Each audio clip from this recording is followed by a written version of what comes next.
नमस्कार युवा प्रशिक्षणार्थी मित्रांनो, तुमचं स्वागत आहे माझ्या यूट्यूब चॅनलवर। तर आपण आज व्हिडिओ कशाबद्दल बनवत आहे, तर आपण आजचा व्हिडिओ देवेंद्र फडणवीस यांनी आपल्या मुख्यमंत्री युवा कार्य प्रशिक्षणार्थी यांच्याबद्दल काही वक्तव्य केलेलं आहे। तर आपण उमेश कांबळे सर आपल्याला आज काही सांगतील असं मी आपल्याला सांगू इच्छितो।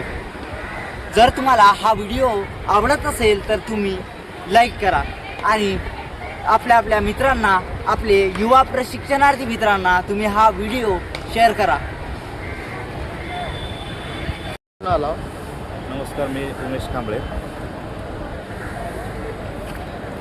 आज मी आपल्या राज्याचे कर्तव्यदक्ष मुख्यमंत्री देवेंद्रजी फडणवीस साहेब यांचं या ठिकाणी मी यांचं वाक्य, यांचं मी क्लिप ऐकली।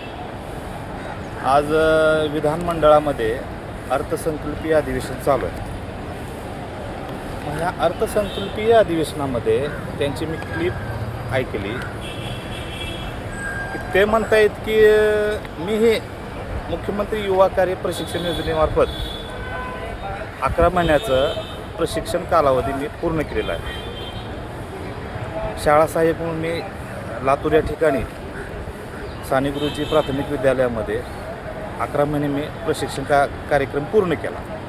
मला काय म्हणायचं आहे की तुम्ही ज्या काही योजना काढल्या सत्तेसाठी, लाडकी बहीण असेल, लाडका भाऊ असेल, आम्ही का तुम्हाला म्हणलं होतं का की तुम्ही योजना काढा, आम्हाला शासकीय सेवेमध्ये प्राधान्य द्या, शासकीय सेवेमध्ये आम्हाला प्रशिक्षण द्या? आम्ही म्हणलं होतं का? लाडक्या बहिणीनं म्हणलं होतं आम्हाला 1,500 रुपये आर्थिक मदत द्या प्रत्येक महिन्याला, म्हणलं होतं का? नाही म्हणलं।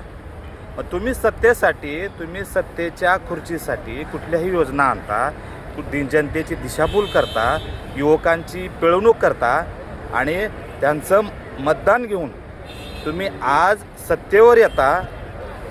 मग ह्या सगळ्या गोष्टी तुम्ही विसरून कशा जाता?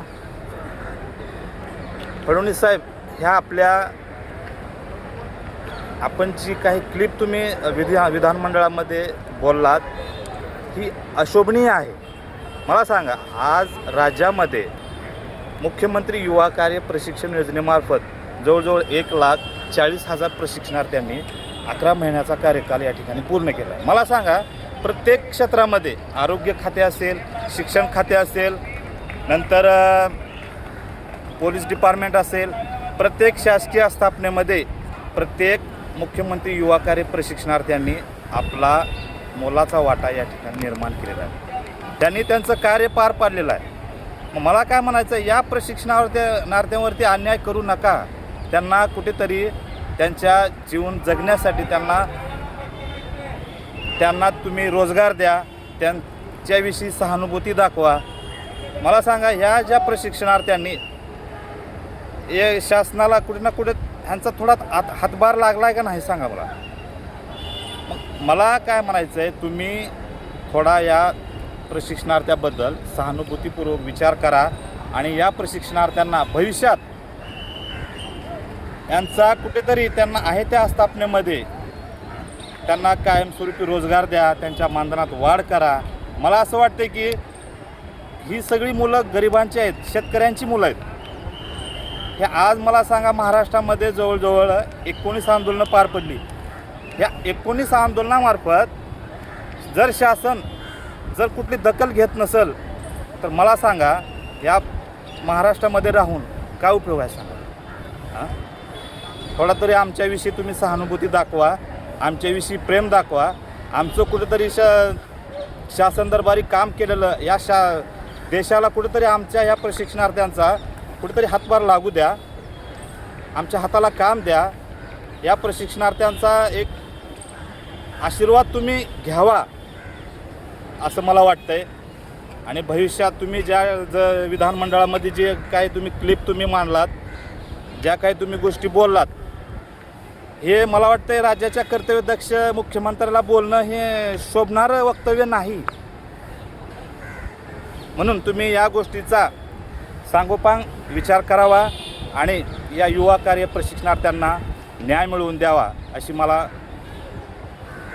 माझी इच्छा आहे, माझी भावना आहे, माझी धारणा आहे. एवढंच थांबतो. आणि तुम्ही ज्या काही क्लिप बोललात, ज्या काही राज्याच्या कर्तव्यदक्ष मुख्यमंत्र्यांनी असं बोलायला नको आहे हे तुम्ही जे बोललात त्याबद्दल मी जाहीर निषेध करतो आणि थांबतो. जय हिंद, जय महाराष्ट्र.